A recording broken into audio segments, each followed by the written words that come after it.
This is HOVERAir X1 Pro, and today I'll show how you can change the camera color scheme while in the manual flight mode on this device.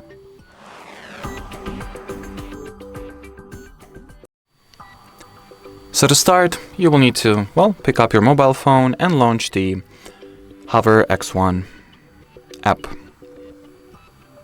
Next, make sure that your drone is connected to the app, open the hover section, and here go into the smart preview to open open manual flight controls.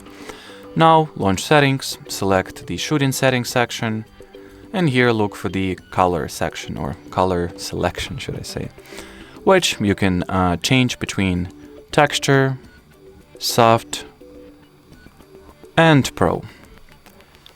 And as far as this video goes, that'll be it. So thanks for watching, and bye bye.